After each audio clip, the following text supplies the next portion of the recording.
What's up, everybody? I'm Z Wade, the Z Wade and Z Wade photo, and you'll see this about a week after my release of the Canon EOS R5 that I got. But I'm making it moments after because I am going to go out and shoot it right after this. So I'm going to give you a couple seconds to guess, okay? We're going to separate this from my old subscribers and then the Canon subscribers that maybe have never seen me before. So for my current subscribers, what lens do you think I chose to test out the Canon EOS R mirrorless system? Time's up. Okay, Canon users, what do you think I chose to be my first EOS R Canon mirrorless system lens? Canon users that have never seen my channel before, you may be surprised, but I'm sure my Nikon subscribers would not be surprised that I chose the EOS RF. I almost said Nikon Z. The EOS, or the Canon RF, I'll get that right in a second, chose the Canon RF 50mm f1.2L USM. You're gonna have to give me a little bit of time now that I'm doing this multi-brand thing. It's gonna take me a little bit to adjust to Canon's nomenclature. L, I guess, is their top of the line. I don't know. I've been a Nikon shooter for a decade. So my subscribers won't be surprised because they know that my favorite lens of all time is the Nikon Z 50mm f1.2, right? I love this lens, and I've had it the least amount of time of all of my other Nikon Z lenses, but I have probably 3 times as many shots taken with that lens than anything else. So let's see what we've gotten here. We've got this, Canon's pouches are way nicer than Nikon's. Nikon gives you these corny little like sandwich bags, like not even like a Ziploc sandwich bag, but like the ones that like fold over. However, unfortunately, something I can't do with the Canon that I can do with the Nikons is sometimes wear them as a hat, which will not be the case here. But for what it's worth, this is, I'll probably never use this, but this is much nicer than the ones that Nikon gives. I do not need instructions for camera lenses. However, I do always keep these things because I keep every single box that I have in case I want to resell something. Not that this matters, but Nikon's boxes are a little smarter, like everything's connected and they just kind of fold in. This has got like separate pieces, but who cares?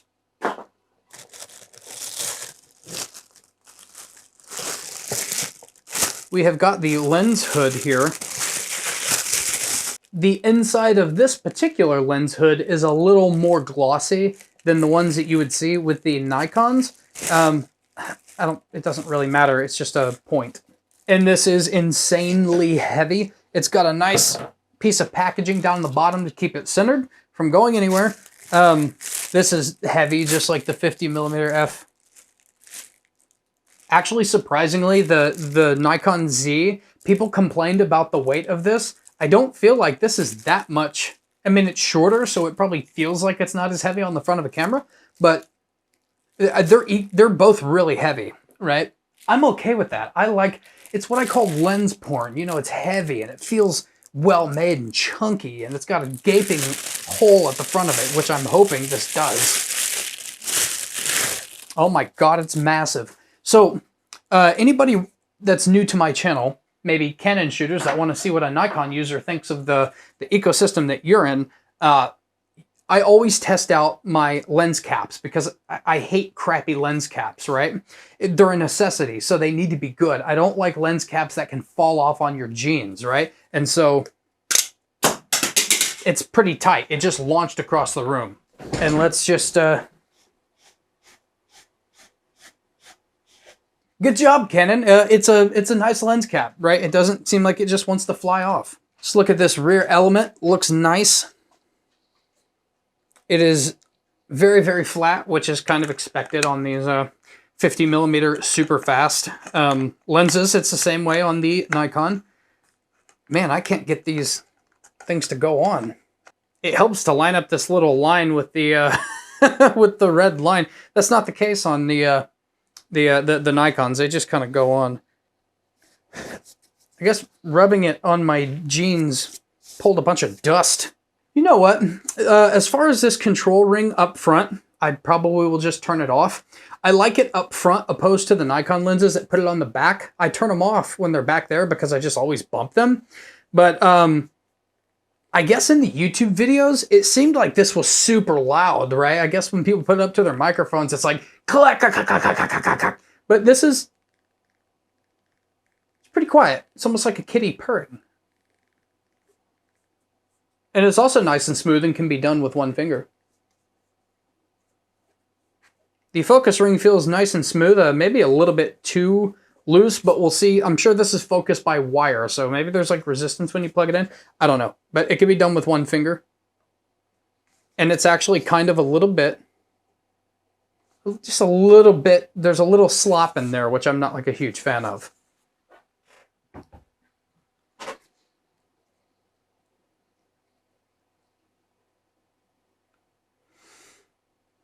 Nikon's focus ring has a little bit more resistance. It's a little bit nicer, it's bigger, and there's no slop in it, but this right here doesn't do anything on the Nikon. It's just really for looks.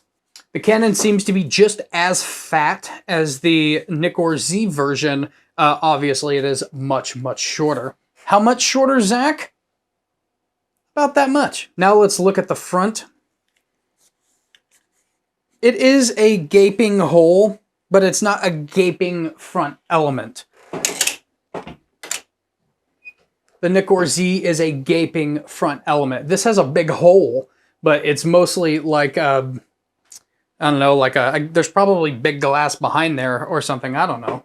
I really can't get over that focus ring. That focus ring feels like a little flimsy, right? And I feel like for as much as this lens costs, right? This is over $2,000. That needs to be solid, right? That needs to be a perfect machining, right? And so that is questionable.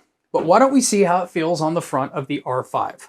Now, this will be a bit of an experience for me because I'm not used to the way that Canon lenses twist on, and apparently their lens caps as well. Nikon actually, the lenses release the opposite direction. And so I guess I line up this with this. That is a nice, firm, perfectly machined snap, right? It goes right in, and there's no slop in the mount. With Nikon lenses, it's kind of hit and miss. Most of them are nice and perfectly smooth, locking in, and some of them they do have a little bit of slop. Since I'm new to the EOS R system, let me know in the comments below. Do most of the lenses snap in pretty nice, or is it like Nikon and some of them have a little bit of slop? This lens just barely has clearance for my fingers, and actually, okay, my finger hits this sometimes, which isn't the case with the Nikons. This is a very fat back right here, and so I don't think I would have to use this for a long time to see if, you know, how often I bump my fingers on there. Since it is smooth, I don't suppose it would be a problem. Like on the Sonys, there's like so little clearance that it rubs a lot of people's knuckles, right? This one, it kind of feels like it kind of feels like there's just a little bit, maybe not enough room in there. It's not touching all the time, but when I do something like try to reach for this, it kind of rubs it. I don't know if that'll be a problem. Other than that, it feels a little bit front heavy, but it's not terrible. For the most part, I've got a strap on anyway, so it doesn't matter. Let's throw this beast in here. Let's hit mode and see. We're going to go to manual because that's how I roll. I haven't even set up the menu yet on this, and so I know for a fact that the that little light that's going off. I don't like those lights.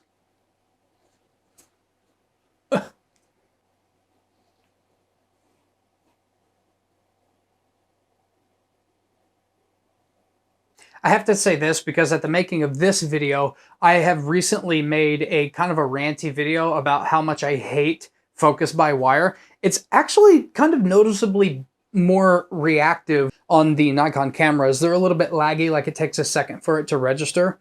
But this,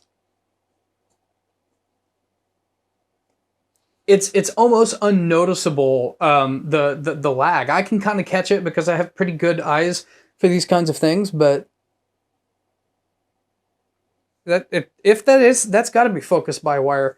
It feels like focused by wire. It's almost indistinguishable. But you know, none of this really matters if it doesn't take good pictures. And so I think it's time for me to take my first shots with not only this lens, but with the EOS R5 as well. So if you're new to my channel, now I bring the dog into the mix. So everybody get ready to meet Lolly.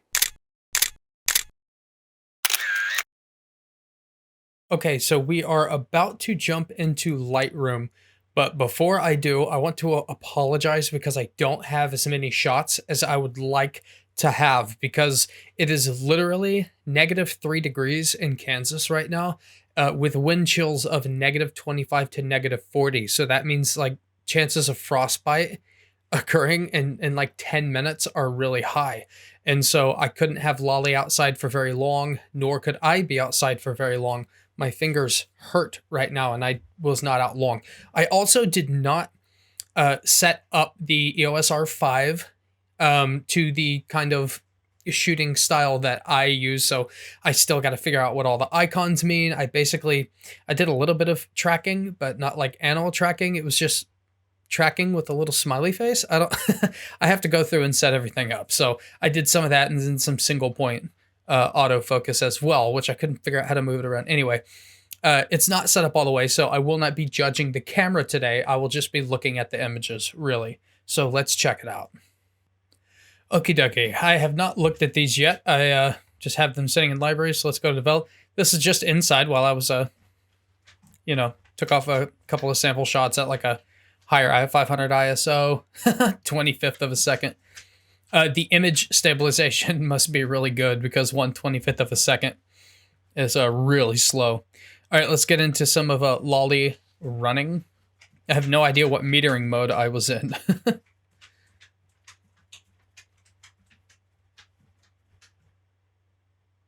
Good dynamic range of the EOS R5. EOS R5.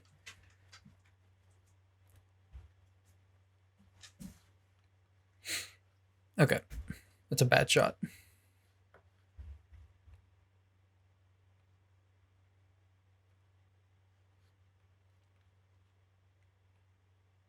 It did a nice job tracking right on her head. It's nice and sharp at f1.2. All of these are f1.2.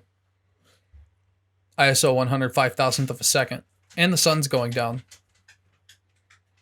Nice colors. Ooh, the bokeh is really good on this lens. This actually kind of like looks like Meyer Optic Gurlitt's lens. Nice bokeh. Excellent. Now let's see if it did a good job of tracking her.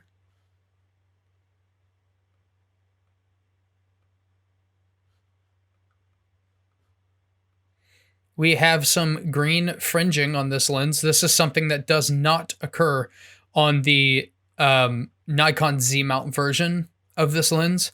There's absolutely no chromatic aberration or color fringing, and now I'm seeing some color fringing around the bokeh as well.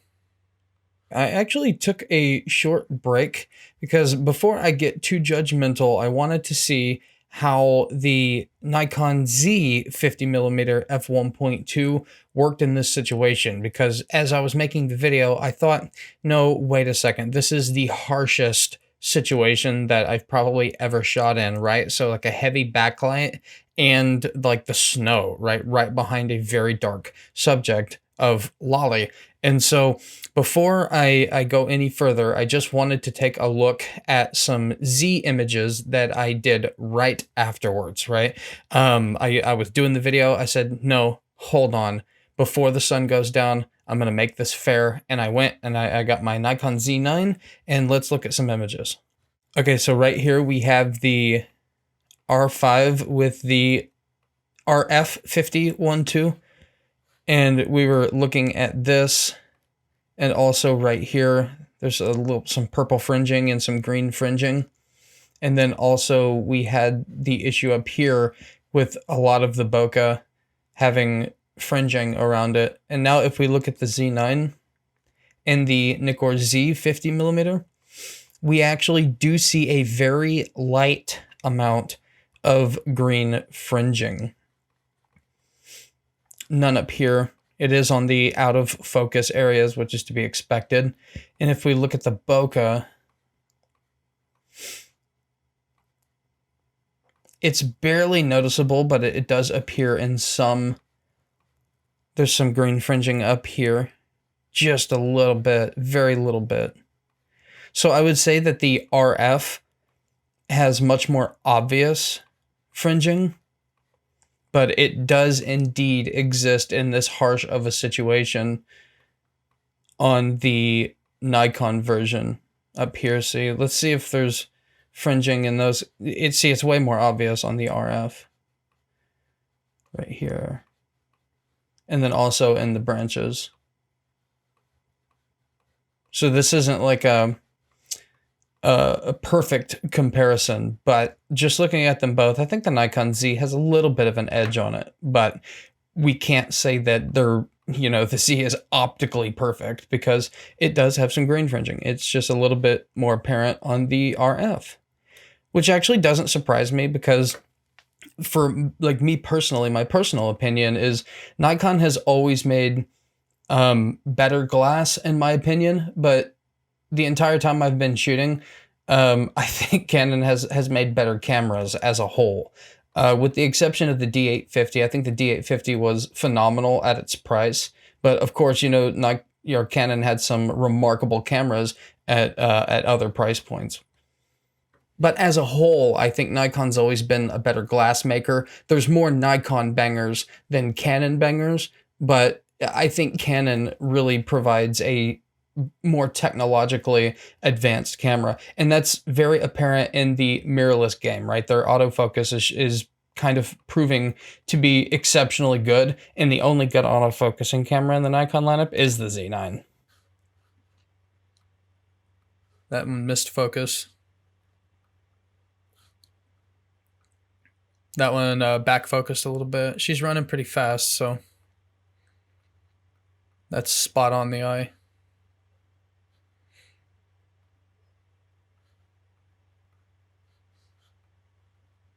Pretty pretty accurate colors, I'd say. It's a very, very good detail rendering lens.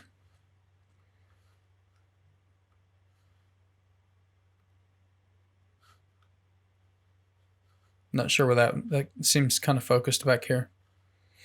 Like I said, I'm sure there's ideal settings that, you know, I have not set up yet, so.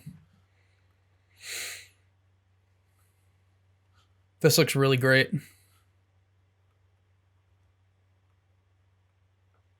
Let's give this a little play around here. It's got really nice sharpness.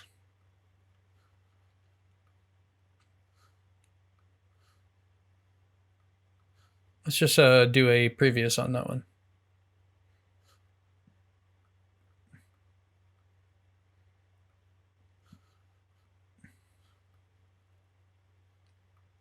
This is a little strange looking right here. I don't know what that is.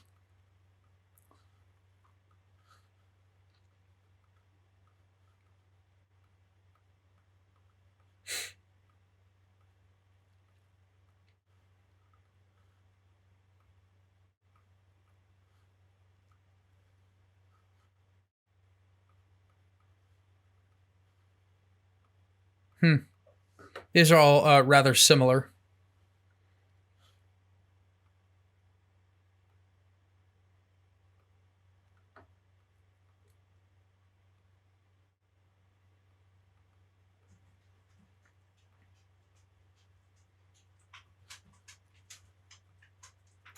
Looks good, nice detail, nice and sharp.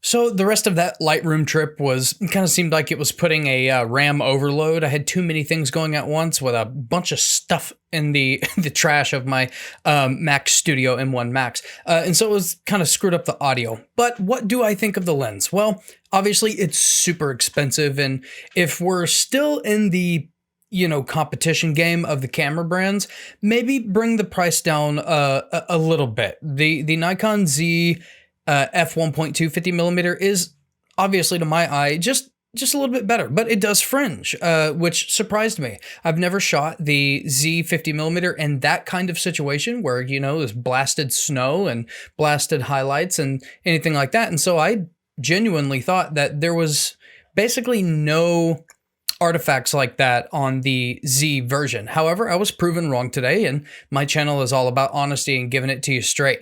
So I was proven wrong a little bit on that, but it does, to my eye, perform a little bit better than the RF 50mm f1.2, and that's also 2 years older, right? So that came out real early in Canon mirrorless, and the 50mm f1.2, I believe, came on a little bit later. Maybe Nikon spent a little more time on it, and so I really think that a version 2 of the RF 50mm f1.2 is going to be way better. But I would like to see the Canon RF 50mm f1.2 maybe around $1,700 or something like that, rather than the $22.99 or whatever it was, you know, 22 plus.